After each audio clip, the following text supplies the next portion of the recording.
Okay, let's continue to talk about the Ming Dynasty.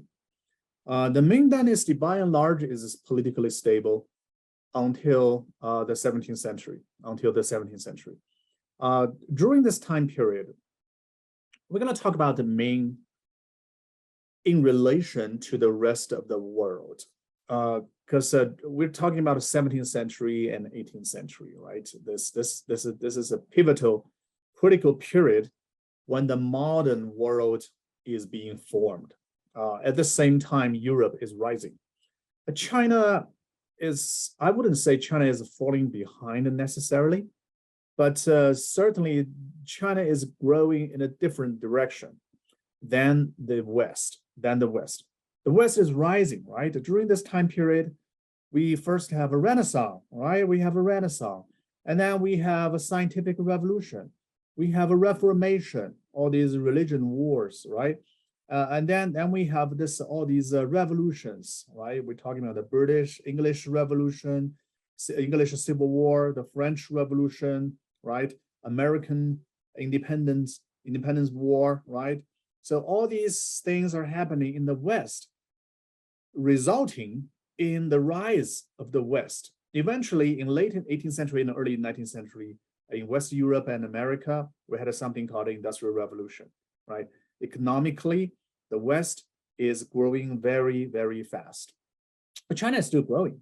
China is not necessarily falling behind by its own standard. It's not.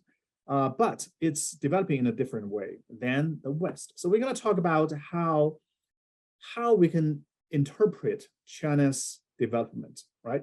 Again, just like the previous Zhenghe voyage example that we discussed. For any historical events, there are always multiple interpretations. They all have their own validities. Okay, the same thing. The fact that Industrial Revolution did not first break out in China, how do we interpret that? How do we account for that as historians, right? Do you interpret that as a failure? Well, early 20th century Chinese scholars certainly did that. Okay, in their eyes, the fact that China is developing in its own trajectory, in its own track, without the Industrial Revolution is a failure. Okay, it's a failure. Okay, just like China failed to establish economies in Southeast Asia, India, and Africa, right? But there are also other interpretations of this historical fact that Industrial Revolution did not happen in China. That is, it did not have to. Right?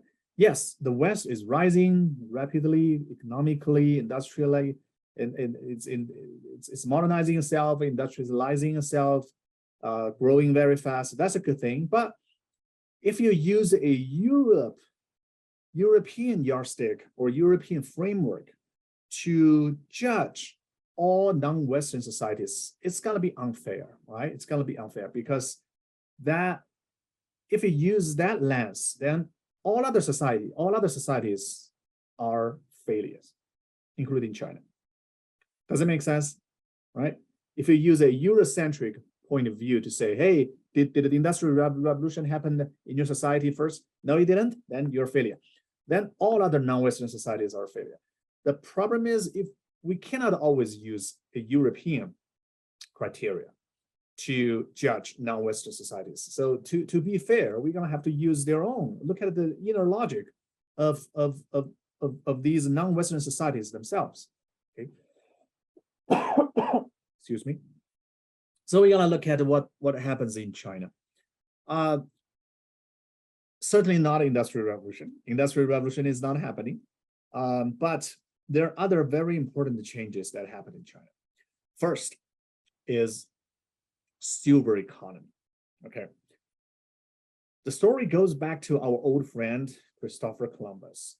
Previously, we have compared the ship Santa Maria with the Zhenghe's treasure ships.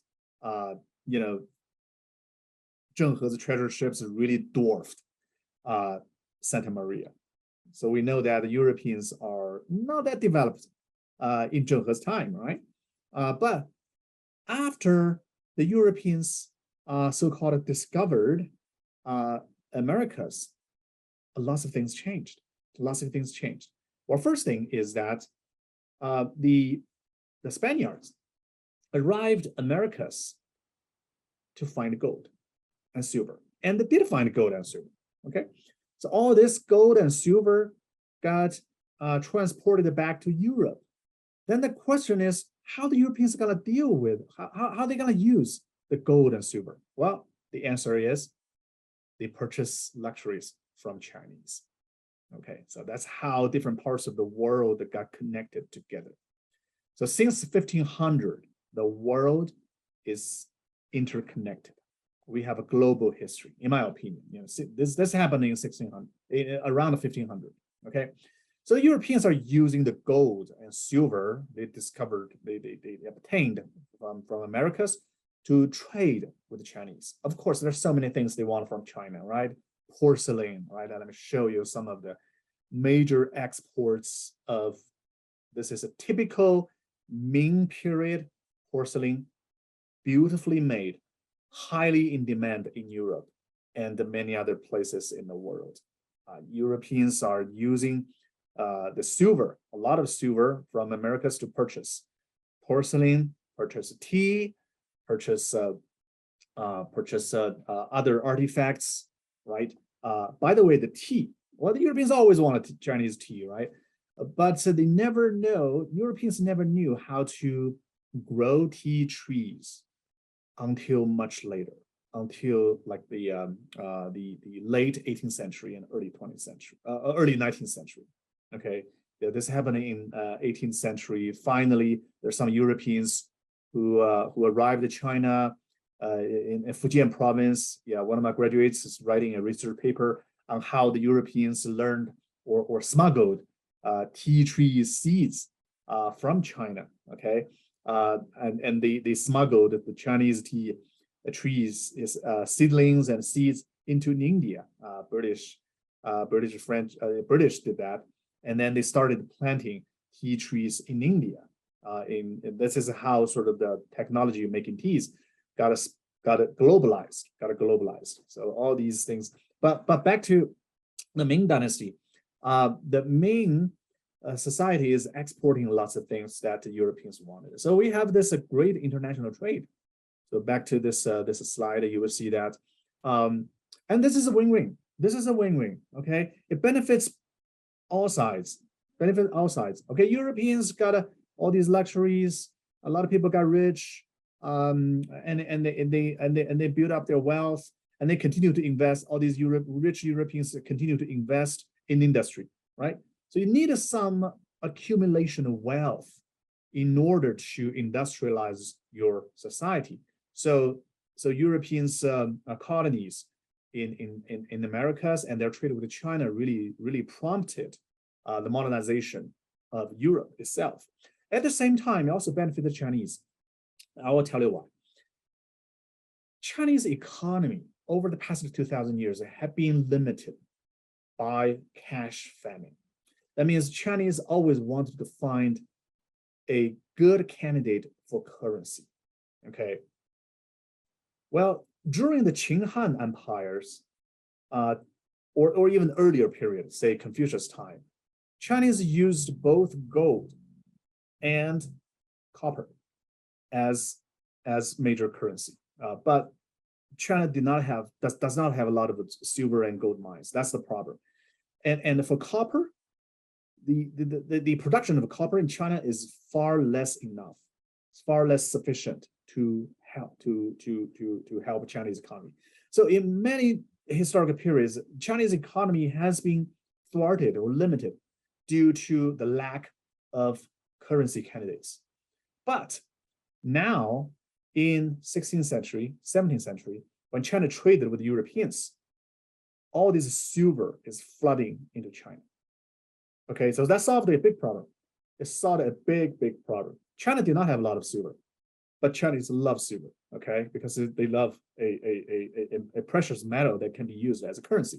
So European trades with the Europeans, in this case, we're talking about the Portuguese, the Spaniards, right, Dutch, right, all came to China in the 17th century. They traded with the Chinese, they traded with Japan, and the Europeans had colonies in Southeast Asia, which served as their commercial basis, and they also traded with their fellow countrymen in Europe. So it's a big international trade covering China, Japan, Southeast Asia, and Europe, and also Americas.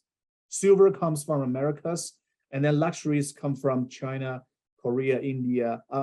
Korea, Japan, and then through Southeast Asia, it flows. All these luxury goods flows back to Europe. So the direction of silver movement is that it flows into China. So China has a lot of silver because it exported a lot of the products. This situation continued all the way to 19th century. It continued all the way to post-industrial revolution period.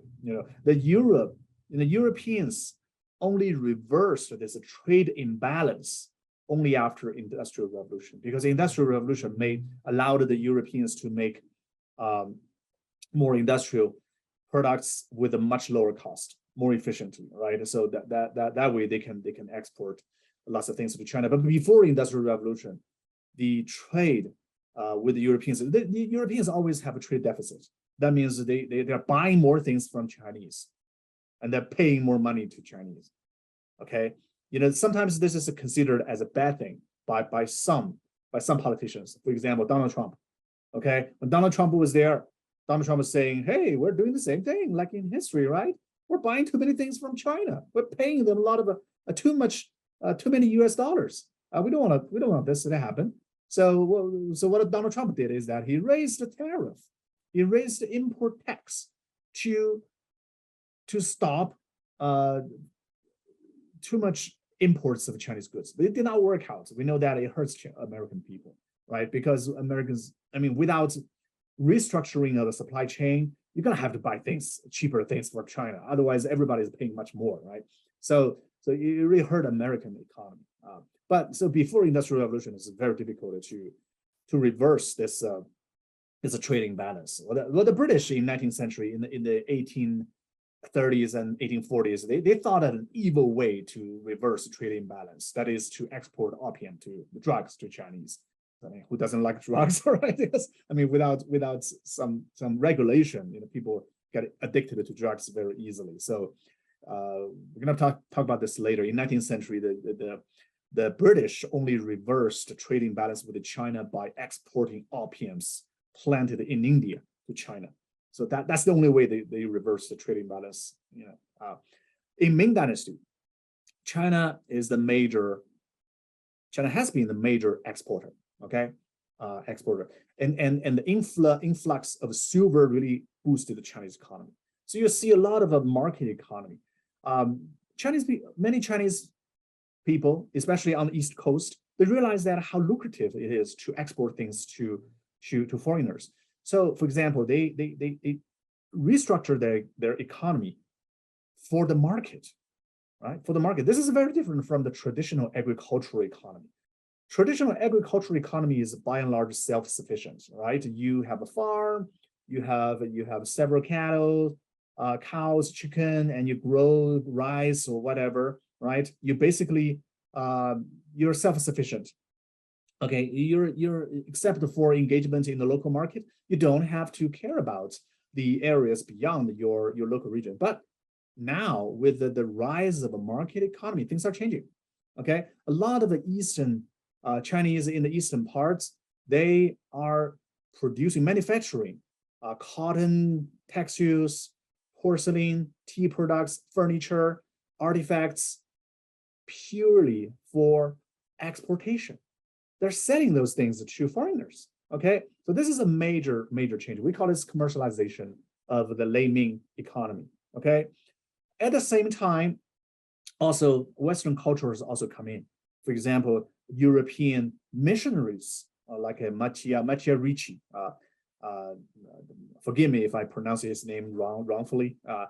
Matteo Ricci is a Italian Jesuit missionary. As a Catholic missionary. He arrived in China and he tried to spread Catholicism among Chinese, and he was super successful. We're going to talk about his story next time. Okay, so yeah, the Chinese got exposed to a lot of foreign culture through the international trade, But there are also problems caused by the international trades with the Westerners. The problem is the small thing that we call potato. Okay, potato, right? Really, if you look at the history of potato, you will see it's a big troublemaker for the long 17th century, everywhere in the world, okay, including China. Well, we know that potato is not even a native crop for Eurasia. It's an imported crop from Americas, all right? Actually, there are many high-yielding crops that Eurasian people imported from Americas, including sweet potato, corns, peppers, right? Many other things. So really, American crops changed the diets permanently, changed the diets of many other people outside Americas. So this is part of the global history of crops. Remember, we raised this as an example of a Kung Pao chicken. Remember, when you go to a Chinese restaurant, you would order a Kung Pao chicken, which is considered as authentic Chinese food. No, it's not authentic. Okay, without Columbus, there would be no Kung Pao chicken because both peanuts and peppers were imported into China. Peppers imported into China during Ming Dynasty. Okay, without pepper, you cannot make a lot of us typical stir-fried Sichuan style Chinese dishes. Impossible, right? So yeah, so all these Chinese cuisine or delicacy got developed during history. So all these are, I consider them as invented traditions. We consider them as traditions, but they're actually invented at a certain point in history. They're invented traditions, okay? All right, so when potatoes got imported into China, it very quickly replaced the local crops in many regions of China to become the major crops the Chinese plant. If you have a planted potato, you know how easy it is to plant a potato. It doesn't really, it's a low maintenance, high yielding with the same size of land. You can have far more, you know, in terms of weight, far more food, right? So without claiming more land, you actually can support more population by planting potato. Okay, so this is what happened. This is what happened in China during Ming Dynasty. Okay, a lot of people, a lot of Chinese farmers started to plant potatoes and other American crops like corn, sweet potato, and many others, or even tobacco, right? And the result is a rapid growth of the population, very rapid. Let me show you some statistics. Okay, so not this one. Okay, which one? Okay, this one.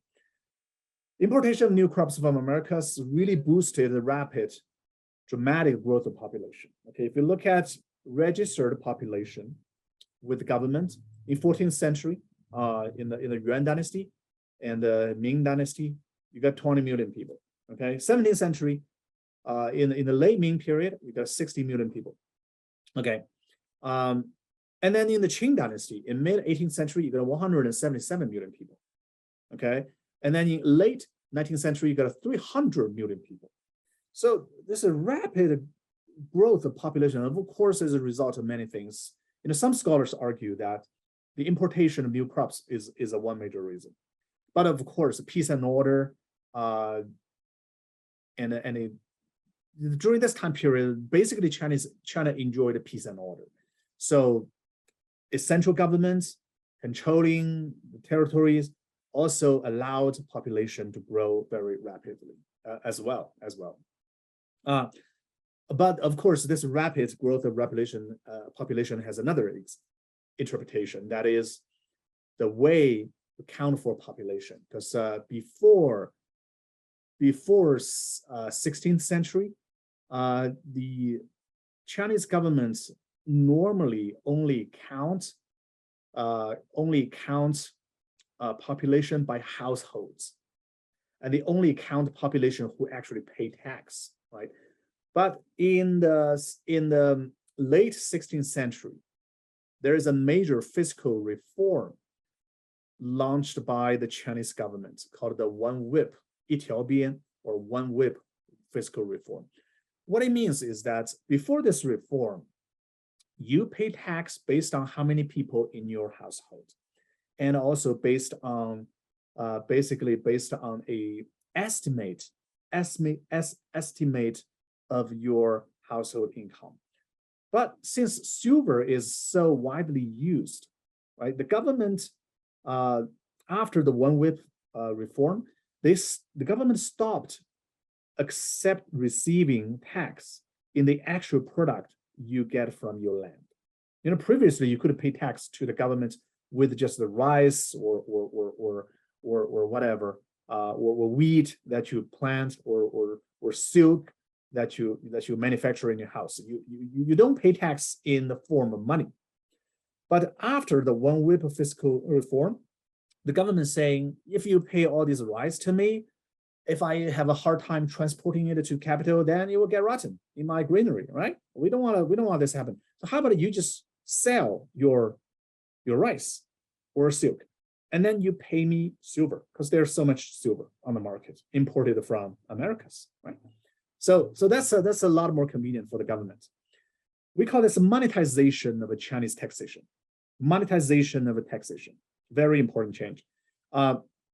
So after the One Whip fiscal reform, the farmers are started to pay tax with money, in form of money. In this case, either silver or copper coins. Yeah, silver and copper are both used in China. It's a dual currency system. Copper is cheaper, silver is more expensive. Yeah, so that's another interpretation of the rapid population growth. When you change the way you pay tax, the government only care about how much land each household has, not anymore how many people you have. Yeah, even the labor service could be paid by silver. So all the taxes are uniformed into silver payment. So this is why it's called a One Whip. Previously there are many whips, but now there's only one whip. So you only pay one kind of a tax that is silver. Okay, which includes the size of your land, your estimates of your agricultural production, and the number of people in your household. Okay, so One Whip fiscal reform. So after this reform, it's much less necessary for a household to conceal how many people in their household. Does it make sense? You know, previously, because the toll tax is paid by counting how many people in the household, of course, you want to report a number as few as possible, right? But now, after the One Whip reform, all you need to pay is silver based on the size of your land. In this case, you're not motivated to lie about how many people are in your household. So this is why we see this very rapid growth of population. So there are many factors working together, right? New crops, peace and order, the growth of agricultural technology, and also new way of taxation. So all these things work together, resulting in a rapid growth of a registered population in China. But at the same time, as we said before, the size of government remained roughly the same. For example, the number of county seats, county governments in China, starting from the Qing dynasty, who unified China in 221 BCE, 2,000 years ago, up to this period, the number of counties remained roughly around 2,000. So the size of governments and the number of governments remain the same, but you have more population to deal with. So this put a lot of pressure on the local government. The local magistrate is appointed by the emperor, right? The local magistrate is a Confucius scholar. He passed the civil service examination. He is examined, is graded by the emperor himself. He got the highest academic degree. And then he is appointed as the county magistrate. But when he is appointed to the local society, he had no idea. He has no idea what's going on in the local society, right?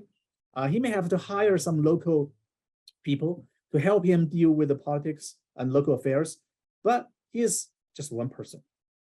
But now he's dealing with a whole county with millions and millions of population. So one official, millions of population. How can he deal with this? Impossible. The only way he could deal with this is to rely on local elites.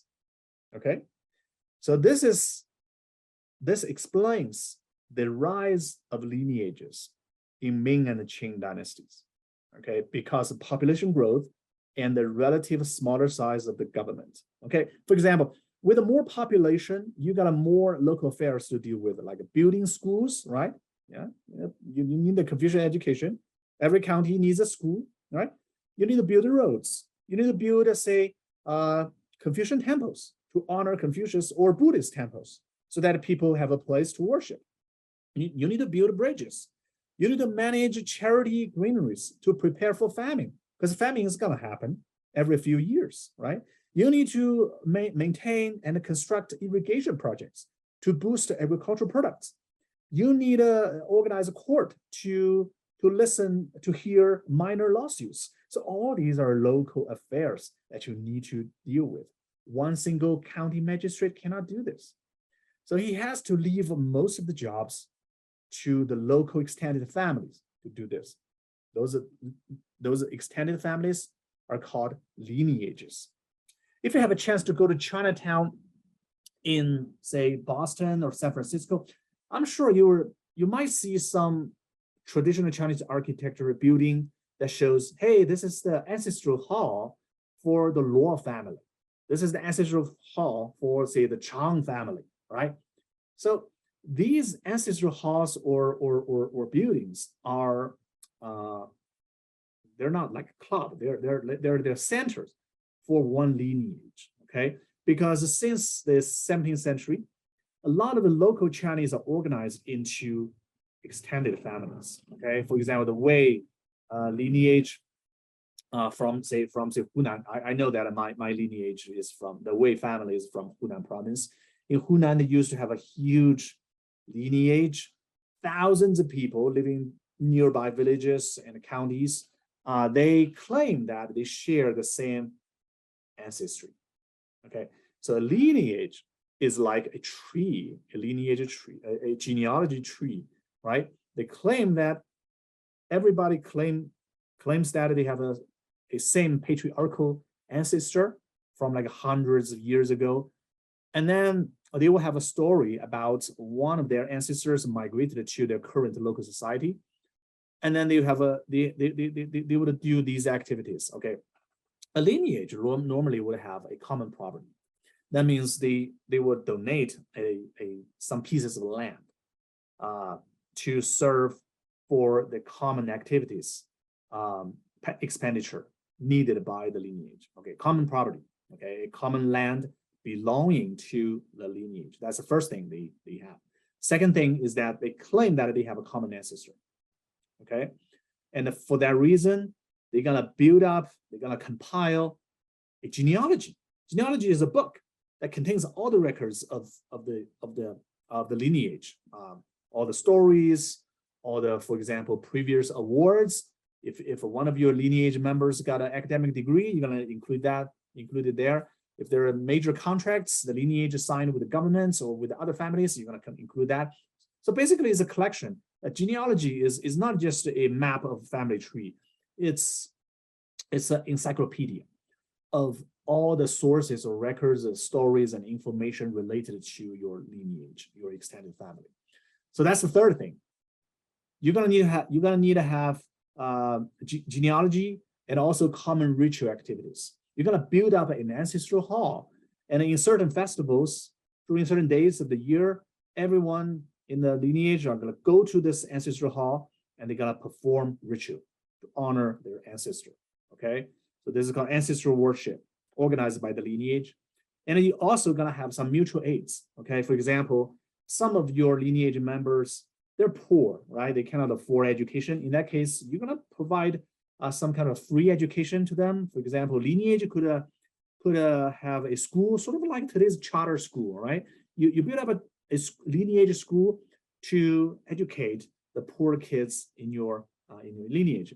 In early 20th century, many Chinese who come over to United States to study, some of them are funded by their lineage. They got a scholarship, not from government, but from their lineage. So lineage truly is the very important family units or social units to understand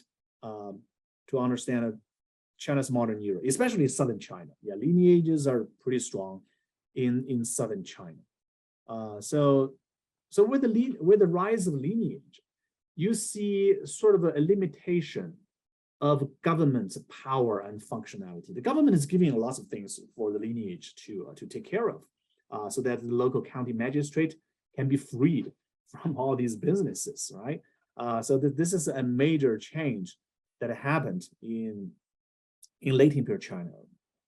By late Imperial China, we mean the Ming and Qing dynasties. So these are the China's own development. So industrial revolution is not happening. It's not happening in China, but there are still fundamental social changes that is occurring in China. So the last thing I want to talk about is why industrial revolution did not happen in China, right? When we look at the Ming and Qing, you still see a great civilization, huge population, highly developed politics, like governance, right? But you don't see industrial revolution. Why so? What do you think?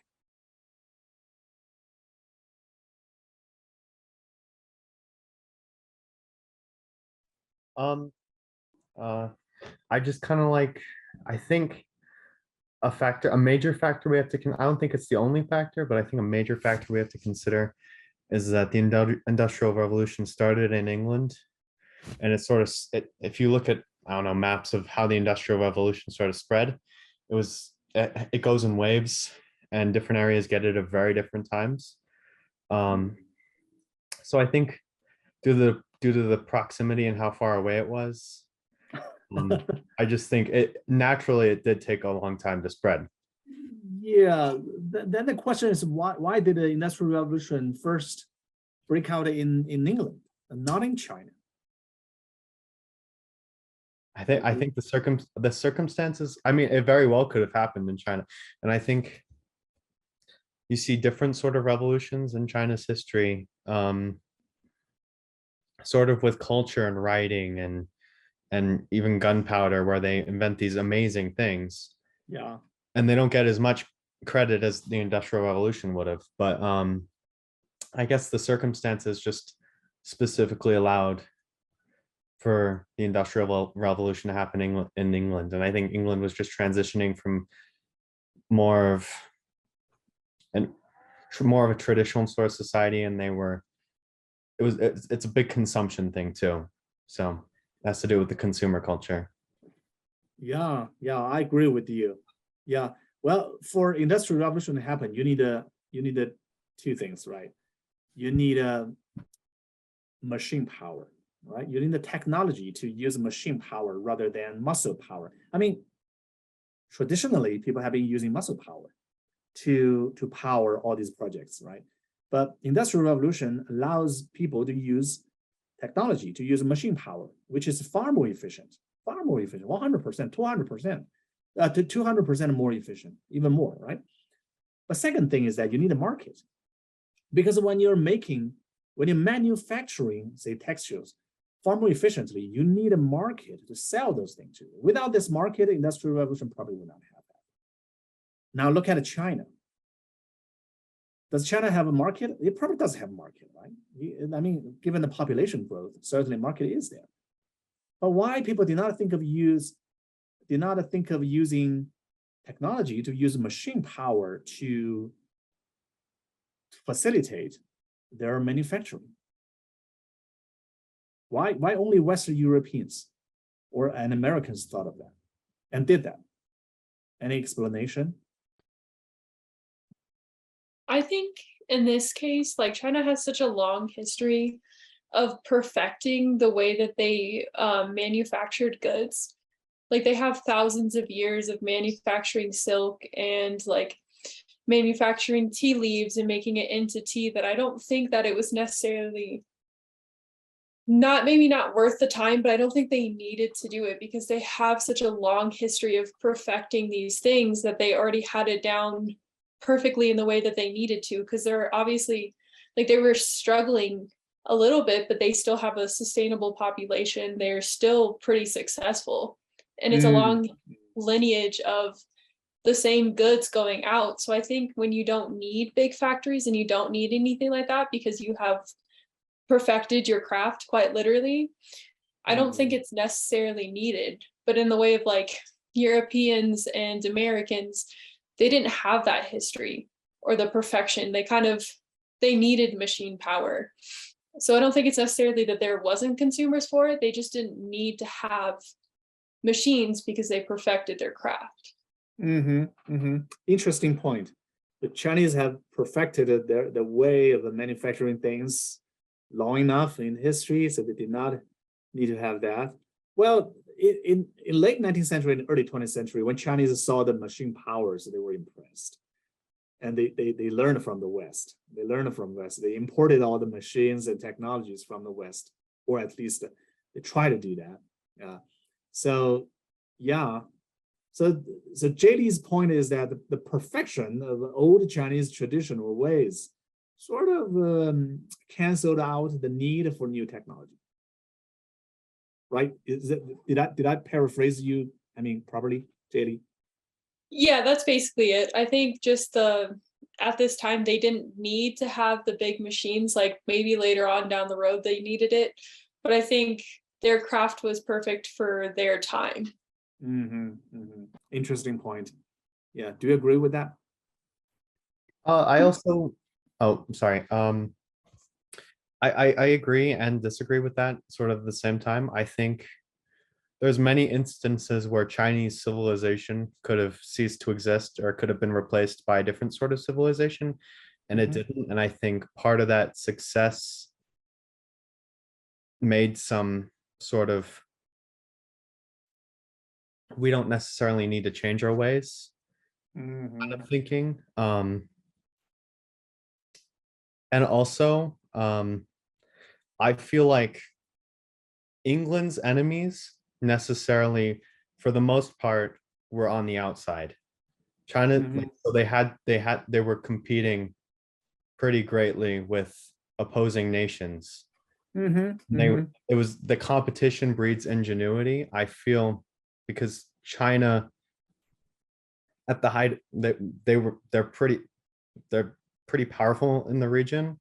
There's not necessarily a whole lot of competition, and a lot of their conflict is internal. So they're not competing with anyone but themselves. I feel like that doesn't breed the same kind. It breeds a different kind of ingenuity, but not the same, that allows for the start of the Industrial Revolution. Actually, Gary, this is a very good point.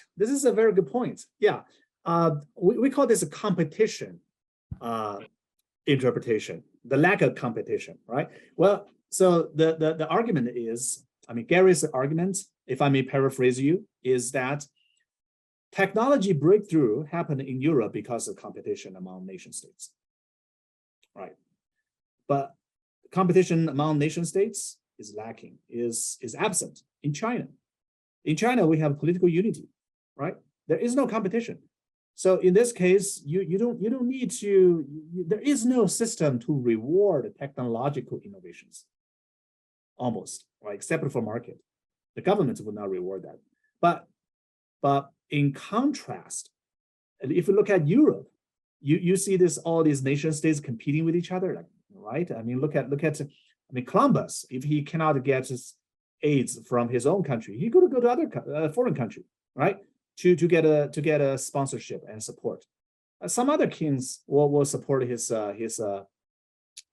adventure, right? The same with the technological breakthrough. When scientists they try to invent a new technology, it takes cost. There is cost. Who's going to pay for the cost? It's the competing nation states, right? Because of the competition among the nation states. Actually, there's a more sort of a refined way to highlight this difference between Europe and China that is put forward by Jared Diamond. Jared Diamond had authored a book called Guns and Germs and Steel. And in that book, he made this argument saying geography played a major role to explain the differences between Europe and China. If you look at China, there's a big central plain in the north. So whatever regime controls the central plain can easily control all other provinces, okay? So in that case, there is no competition of nation states. You know, if you look at the past 1,000 years, from the Song Dynasty onward, China is by and large unified politically. Entire China is under one government, no matter is Song Dynasty, Yuan Dynasty, Ming, or Qing. I mean, except for the transitional war, the civil war between Ming and Qing, but those wars don't normally only last like several decades. And then after that, you have hundreds of years of peace and order, right? In this case, you have by and large, you have a political unity. You don't have a competition within China among different states. But if you look at Europe, all these different countries are separated by mountains, rivers, and the Mediterranean Sea, right? Think about how difficult it is for Napoleon from France to unify Russia, all right? This is impossible, right? You're gonna have to travel entire Central Europe, the Danubes, across Danubes, and then across the Alps, right? All these mountains, rivers, terrain. So European terrain made it very difficult for any country to unify, so-called unify Europe. The result is competing nation states, and a competition boosted technology. So that's one interpretation, one interesting interpretation. So thank you, Gary. Is there any other comments? Why industrial revolution did not happen in China? Yes. To go back to what Jaylee was saying about how they perfected their craft, I think it was also a cultural difference, because in China, it was very much a part of their culture, the art of producing these things like vases, their tea, and that kind of stuff. Whereas in Europe, it was just merely a job to these people, as of not really a sense of identity. So I think when it comes to the Chinese, they didn't want to mass produce because it would take away the beauty and the art of making the product. Huh, that's interesting. We call this Edison. This is a very interesting interpretation. I would call this craftsman interpretation. Yeah, because Chinese highlighted craftsmanship and the sort of artistic nature of their products, instead of mass manufacturing their products like the Europeans. That's interesting. That's interesting. Well, clearly the craftsmanship has been lost by the Chinese, right? I mean, today they're mass producing everything. Even a lot of cheap knockoffs are made in China, right? They totally lost it. What a bummer. Good. Any other comments? Yeah. I mean, thank you. I mean, you guys are giving me a lot of new ideas. I think that a point I would like to make is that obviously when we think of the Industrial Revolution, we think of many different sorts of technological advancements that came with it. And technology is not a spontaneous development, it's a process.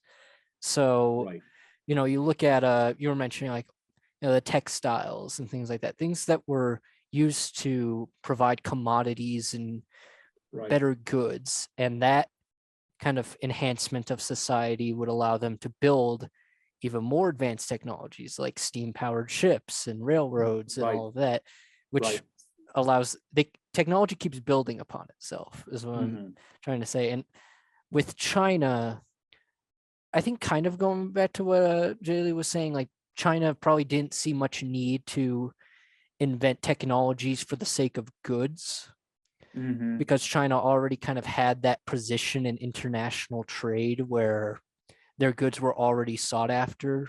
There wasn't much need to improve them. Like silk and porcelain products were already highly coveted.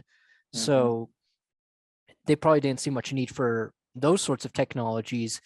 But then you would get like the technologies that would build on from that basis. So that means that like by the time that Europe was inventing much more advanced technologies than just textiles, China, because they didn't have those technologies yet, because they didn't see a need for them, they couldn't then build to more advanced technologies. And I think that's kind of why you saw such a struggle for China to industrialize in the early 20th centuries, because they didn't have that basis to work off of. They kind of had to start from scratch. And that meant that like once you got to like once you got to like World War II, and you had Japan, which had already been industrializing for decades, China was using much in like vastly inferior technology, because they hadn't been able to just take that baseline and then build upon it to create the technologies that we would associate with a more modernized society, like railroads, like ships and planes that use more efficient energy sources, if that makes sense. Yeah, that's a very interesting point. Yeah, interesting point. Good. Any other comments?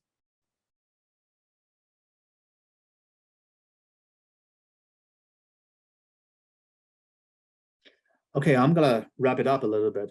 Well, certainly we cannot provide a definitive answer to this grand question, that is why the Industrial Revolution did not happen in China. There's so many answers. There are many answers.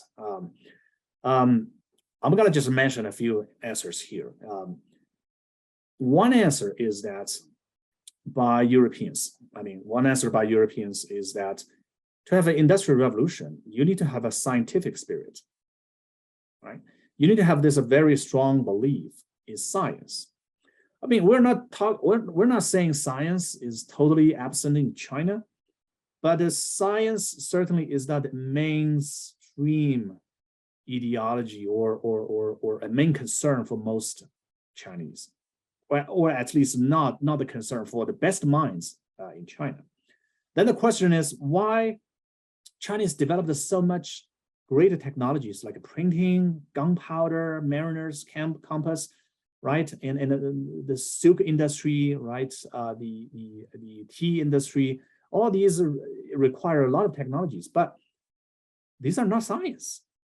Just the Chinese are interested in technology, but not necessarily in science as sort of knowledge for the sake of knowledge.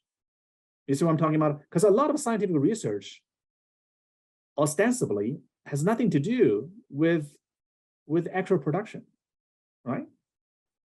Think about it. Your research into dinosaur, how does that have to do with the reproduction? It will not boost the economy, right? It's just for the purely knowledge for the sake of knowledge. This kind of tradition is at least not a mainstream in Chinese cultural tradition, okay? Well, some European scholars like the German philosopher Hegel argued that Confucianism and Taoism and Buddhism, all these traditional Chinese religions, prevented the development of science in China.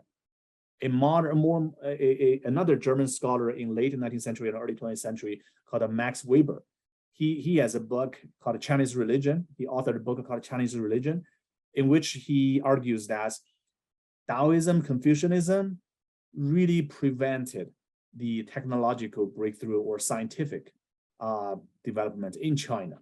But for Max Weber,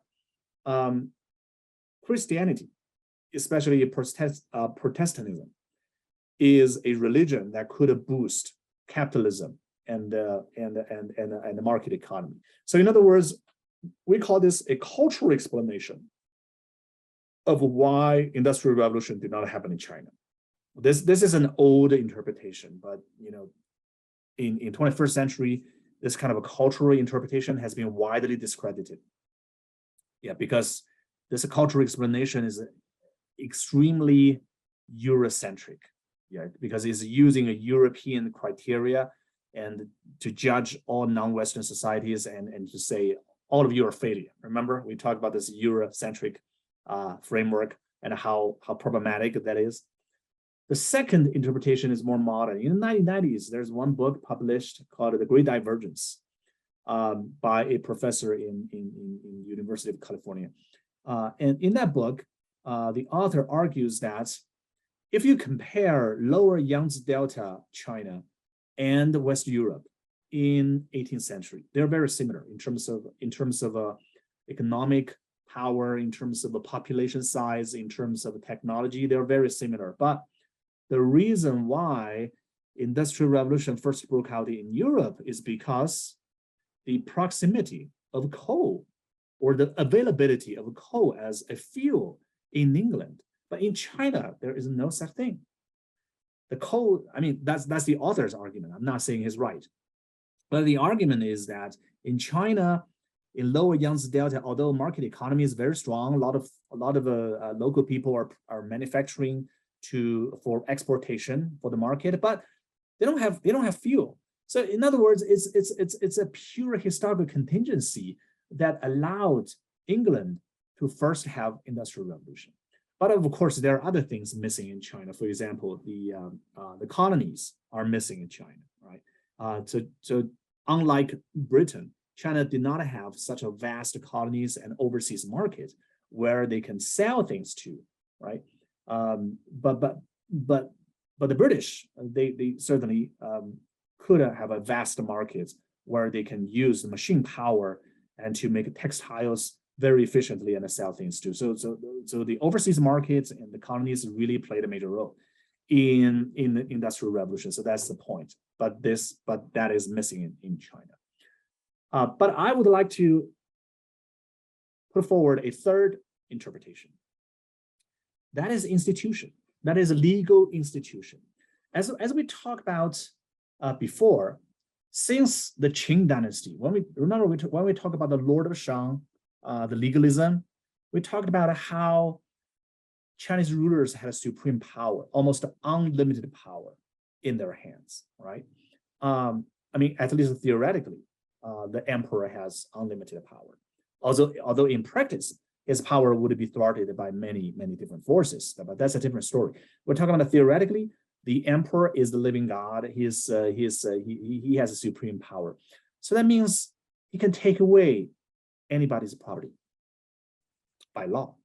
So in this case, in China, we don't have a rule of law. We only have a rule by law because the emperor's words are laws themselves, right? This is what the book of Lord of Shang says, right? Book of Lord of Shang says very clearly, the emperor's words are laws, okay? So in a society, think about that. When you don't have a rule of law and any entrepreneurs, let's say capitalists or whatever, say Elon Musk, let's say if Elon Musk lived in Ming Dynasty China, he tried to build a really fancy horse chariot, let's say, okay, powered by a new technology, okay? And he made a lot of money. And then the emperor is jealous. And he tried to take away the money Elon Musk made in China. He could do that overnight. Okay? Because private property is not guaranteed in China, okay? And also intellectual property is also not protected in China, right? In this case, what is missing there is an institution that protects innovation, technological innovation, and a lot of hard work by people like Elon Musk. So Elon Musk couldn't have existed in China.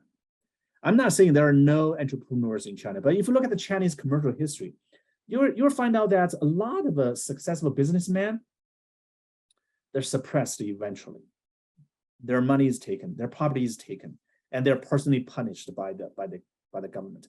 In the long Chinese imperial history, you will see many examples like this. So private property and the rule of law and the protection of intellectual property to have a incentivization system to boost the technological innovation. These are the institutional necessities for a society to consistently develop technology and economy, if that makes sense, right? But these things are sort of suppressed by the existence of imperial power in China. In this case, everything theoretically belongs to the emperor, right? So this is a major institutional changes, institutional differences between Europe and China, in my opinion. So at least it's worth thinking of, all right? So there are many ways to explain why Industrial Revolution did not happen in China, but I hope you continue to think about this very crucial question, because we're gonna revisit this question later when we talk about China as a modern era. All right.